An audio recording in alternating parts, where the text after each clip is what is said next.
5,5 millions d'agents travaillent pour la fonction publique fin 2017. Parmi eux, 1 sur 5 est contractuel. Qu'est-ce qu'un contractuel? Qui sont-ils et quels sont leurs parcours? C'est la question que s'est posée le service statistique de la DGAFP. Retour aux sources. Qu'est-ce que la fonction publique? La fonction publique comporte 3 versants: la fonction publique d'État, la fonction publique territoriale et la fonction publique hospitalière. La fonction publique d'État emploie le gros des troupes, 2,45 millions d'agents, soit 44% du total. La fonction publique territoriale emploie 1,9 million d'agents. La fonction publique hospitalière en emploie 1,2. Au sein de ces 3 versants, on trouve des agents dits contractuels. À la différence des fonctionnaires, ces agents n'ont pas passé de concours, mais sont recrutés directement par l'administration. En 2017, ces agents représentent un quart des effectifs dans la fonction publique territoriale ou hospitalière, mais ils sont moins nombreux dans la fonction publique d'État, où ils représentent 1/5 des effectifs. Ce sont majoritairement des femmes à 2/3 des effectifs, comme c'est le cas d'ailleurs parmi les fonctionnaires.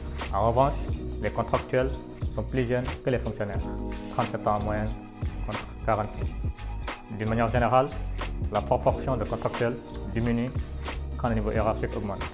C'est-à-dire les contractuels ont tendance à moins occuper de postes à responsabilité que leurs homologues fonctionnaires. En revanche, ils ont plus fréquemment un niveau de diplôme nettement supérieur à celui requis pour occuper le poste. Autrement dit, un contractuel est souvent surdiplômé pour le poste qu'il occupe. S'agissant de leur contrat de travail, les agents contractuels sont davantage concernés que les fonctionnaires par le temps partiel. Et souvent, leurs contrats sont de courte durée. En 2016, 38% des postes occupés par des contractuels sont des nouveaux contrats, dont les 3/4 d'une durée inférieure à 1 an. C'est dans ce contexte que la loi de transformation de la fonction publique prévoit pour eux l'instauration en 2021 d'une prime de précarité.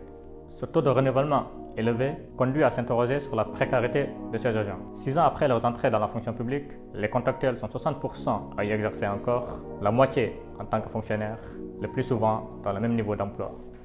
Par exemple, 9 ans après le recrutement, 50% des enseignants contractuels du second degré ont quitté l'éducation nationale, 30% ont été titularisés, 10% ont obtenu un CDI d'enseignant et 10% ont connu une trajectoire plus chaotique.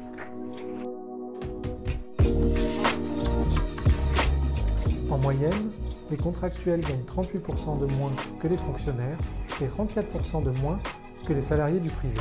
Presque la moitié de cet écart s'explique par un recours plus élevé au temps partiel chez les contractuels, mais leur expérience et leur ancienneté sont également moins rémunérées que celles des fonctionnaires ou des salariés du privé.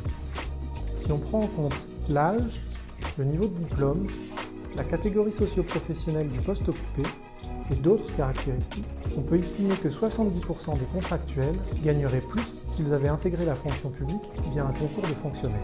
Cependant, 20% de ces contractuels pourraient y perdre. Une autre comparaison montre que 53% des contractuels gagneraient à passer dans le privé, tandis que 35% y perdraient. L'éventail des salaires des contractuels de la fonction publique est en réalité plus resserré que celui des fonctionnaires ou celui des salariés du privé.